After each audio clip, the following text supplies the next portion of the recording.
The message came through at 9:47 a.m. on a Tuesday. I was reviewing quarterly reports for my property portfolio when my phone lit up with the family group chat notification. Aunt Patricia's message sat there in bold letters, pinned to the top by my cousin Derek. Family Christmas will be at Riverside Estates this year. Formal attire. Adults only. Sophia, this means you're not invited. We need people who won't embarrass us in front of the right crowd. 12 responses came within minutes. Uncle James with a thumbs up. My mother with, finally, a classy Christmas. Cousin Derek with 3 laughing emojis. Sister Rebecca, thank God. She'd probably show up in jeans. I set my phone down carefully next to my coffee. The ceramic mug was warm against my palm. Outside my office window, downtown stretched out 23 floors below. The same view I'd had for 6 years as CEO of Martinez Property Group. The same view I'd fought for while my family called me, confused about my place in life. For 15 years I'd been the family disappointment. The one who wasted her finance degree on playing with buildings, instead of marrying well like Rebecca. The one who wore inappropriate blazers to family dinners instead of the floral dresses my mother preferred. The one who talked about boring business things, instead of discussing whose children were getting into which private schools. My phone buzzed again. Aunt Patricia in the group chat. We've already paid the $8,500 deposit. Non-refundable. This will be the Christmas the Martinez family deserves. I picked up my office phone. My assistant answered on the first ring. Connect me with James Chin at Riverside Estates. Your property manager? Of course, Ms. Martinez. The irony wasn't lost on me. Riverside Estates, the crown jewel of my portfolio. I'd purchased it 4 years ago when the previous owners defaulted on their commercial loan. 42 acres of manicured grounds, a 20,000 square foot main building, capacity for 500 guests. Market value, $4.2 million. I'd paid $2.8 million cash and spent another $600,000 on renovations. My family had no idea. James picked up. Sophia. I saw the booking request from a Patricia Martinez come through yesterday. I was going to call you. Same last name, I thought maybe family. It is family. Pull up the reservation details. The sound of keyboard clicking came through the line. December 25th, 2 p.m. to 9 p.m. 50 guests. Premium bar package, full catering from Lawrence, white glove service. Total contract value, $32,000. They've paid the deposit, balance due December 1st. I looked at the group chat again. My cousin Melissa had just posted. So glad we don't have to pretend to be nice to Sophia this year. She never fit in anyway. There's a psychological concept called the spotlight effect. The tendency to overestimate how much others notice about us. My family had spent 15 years treating me like I was under a spotlight of failure. Every business decision I made was risky. Every property I acquired was another waste of money. Every success I achieved was luck, or the wrong kind of success. What they never noticed was that I'd stopped seeking their spotlight entirely. I'd built my own stage. James, I need you to send an automated cancellation notice. Standard template. Property owner reserves the right to refuse service. Cite the clause about events that exclude property ownership from attendance.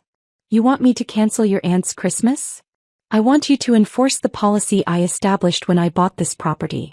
No events that exclude me from my own venue. It's in the standard contract, Section 7, Paragraph 3. They signed it. Silence on the other end. Then, you know what? I remember adding that clause when you bought the place. You said it was for situations exactly like this. Pull the trigger. Done.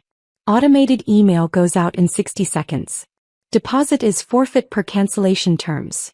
Initiated by violation of attendance policy. I'll mark the date as unavailable. I thanked him and hung up. My coffee had gone cold. I didn't drink it. The thing about family dynamics is they're built on a foundation of assumed power structures. For 15 years my family's structure had been simple. They were the successful ones who'd married doctors and lawyers and produced grandchildren. I was the oddball who'd chosen career over family, which in their eyes made me both pitiable and contemptible. But power structures only work when both parties accept them. 53 seconds after I hung up with James, my phone exploded. Aunt Patricia called first. I let it go to voicemail. Then Uncle James. Voicemail. My mother called 3 times in 90 seconds. All voicemail. The group chat became a war zone of confusion and rage. Patricia, my reservation was cancelled. Deposit gone. This is unacceptable. Derek, can you rebook somewhere else? Patricia, every venue is booked for Christmas. I called 4 places already. Mother, this is a disaster. Who cancels Christmas? Rebecca, maybe we can do it at someone's house? Patricia, I invited the Hendersons, the Wainwrights, and Charles Prescott from the yacht club. I can't have them at someone's house. I opened my laptop and pulled up the reservation system. James had already updated the notes. Cancellation, owner exclusion clause violated. Guest attempted to book venue while specifically excluding property owner from event. Deposit forfeited, $8,500. Date blocked for personal use. My phone rang again. This time a number I didn't recognize. I answered. Ms. Martinez? A woman's voice, professional but warm. This is Caroline Hendricks from Riverside Estates. I know who you are, Caroline. You're the events coordinator James hired last year. Oh, yes. I'm so sorry to bother you, but there's a woman here at the venue. A Patricia Martinez? She's demanding to speak with management about a cancellation. She's quite upset. She says she's your aunt and that this is all a misunderstanding. Through the phone, I could hear Aunt Patricia's voice in the background. I demand to speak to whoever owns this place. This is unacceptable. Do you know who we are? Put her on speaker, Caroline. And please record this for liability purposes. You're on speaker, Ms. Martinez. Who is this? Aunt Patricia's voice filled my office. I'm trying to plan a family Christmas, and your incompetent staff canceled my reservation. This is Sophia Martinez. I own Riverside Estates. I'm also the family member you specifically excluded from the family Christmas you're planning at my venue. The silence that followed was so complete I could hear someone's breathing. What? Aunt Patricia's voice had dropped to barely a whisper. I purchased Riverside Estates in October 2020 for $2.8 million. I've owned it for 4 years. You booked my property for a family event and specifically excluded me from attending. Section 7, Paragraph 3 of your contract states that any event that excludes the property owner from attendance will result in immediate cancellation with forfeiture of all deposits. You signed that contract. You own this place? I own 7 commercial properties in this county. Riverside Estates is one of them.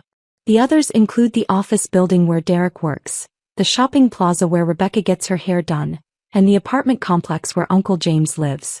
I have a portfolio value of $22 million.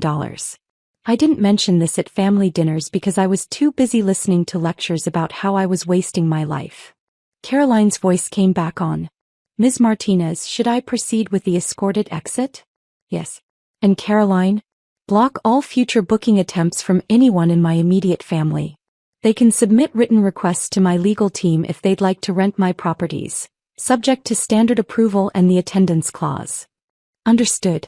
Mrs. Martinez, I'm going to have to ask you to leave the property now. The ghost ledger doesn't show up on any balance sheet, but every person who's been systematically diminished by their family knows it exists. It's the accounting of emotional debts that can never be collected in dollars. Entry 1. 15 years of Christmas dinners where my business successes were met with, "That's nice, dear," while Derek's promotion to regional sales manager got champagne toasts. Cost. Self-worth unquantifiable. Entry 2.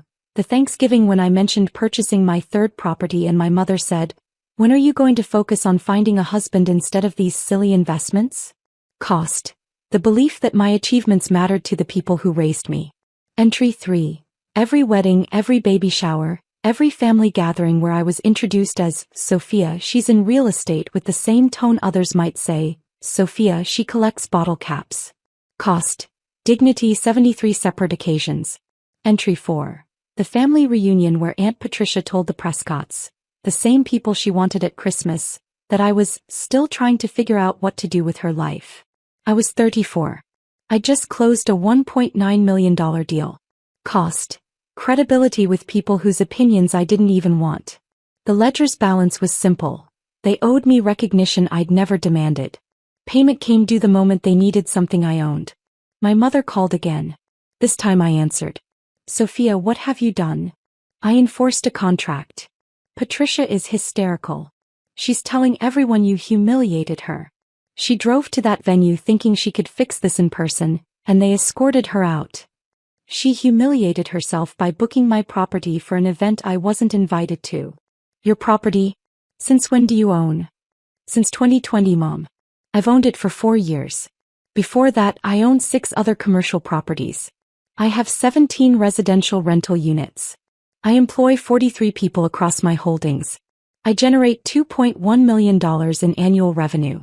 And none of you noticed because you were too busy telling me I was wasting my potential. Silence. I don't understand. I know you don't. That's the problem. I hung up before she could respond.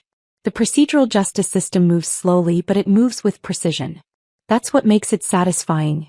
Each step documented, each consequence inevitable, each appeal denied not through cruelty but through the simple application of rules everyone agreed to follow. Step 1. Contract enforcement. Completed at 10:32 a.m. Deposit forfeited, $8,500. Step 2.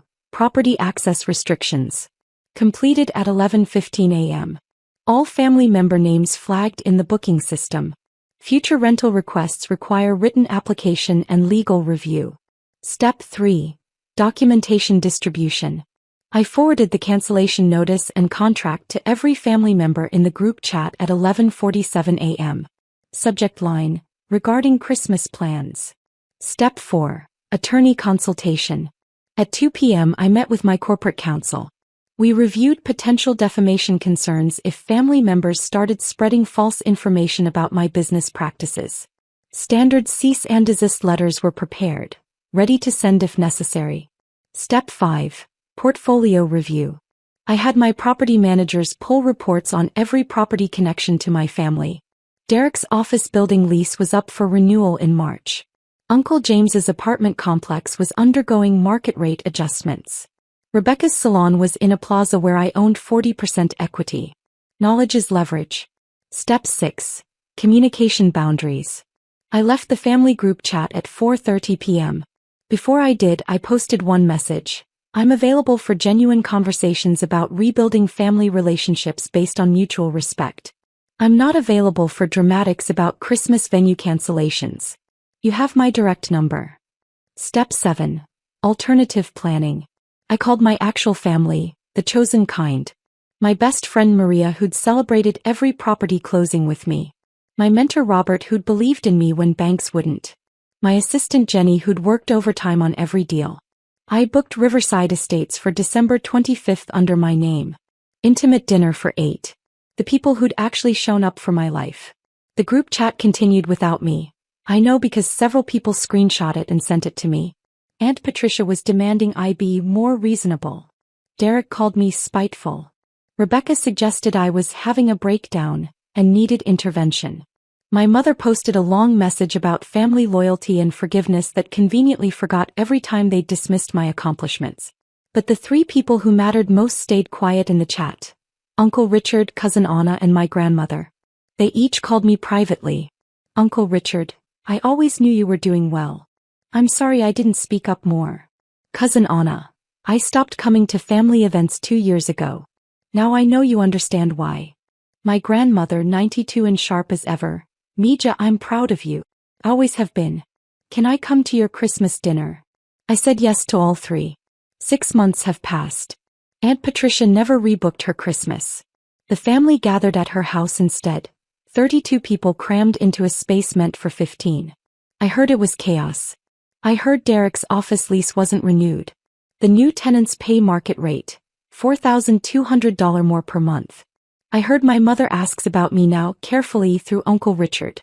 Whether I'm well. Whether I'd consider coming to Easter. I heard Rebecca tried to book Riverside Estates for her daughter's sweet 16. The request was denied. My Christmas was perfect. 8 people, 5 courses, 4 hours of genuine conversation. Maria gave a toast about chosen family. Robert told stories about my first terrified property showing. Jenny reminded everyone about the time I negotiated a deal while having food poisoning, closing it from a hospital bed. My grandmother held my hand during dessert. You know what's funny? She said. What, abuela? They thought they were inviting the right people to Christmas. The Hendersons, the Wainwrights, all those important names. He squeezed my fingers. But the most successful Martinez was already in the family. They just never bothered to look. The bill for Christmas dinner at my venue. $4,200 paid to myself. The look on Aunt Patricia's face when Caroline escorted her out. Priceless. The knowledge that I'd built something they couldn't take away. Worth every ignored achievement, every dismissive comment, every year of being treated like the family failure. I get emails sometimes forwarded from the Riverside Estates booking system. Requests from family members for various events. Weddings, anniversaries, graduations. Each one comes with a note now. Would Sophia be welcome to attend? Some I approve. Uncle Richard's retirement party. Cousin Anna's engagement celebration. My grandmother's 93rd birthday. Some I deny. No explanation needed beyond the attendance clause. And Aunt Patricia? She emails once a month. Always the same subject line. Reconsider.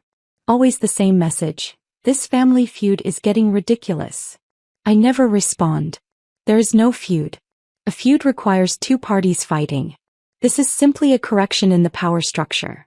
The one where they assumed control over property they never owned, over a Christmas they couldn't exclude me from, over a narrative about my life they had no right to write.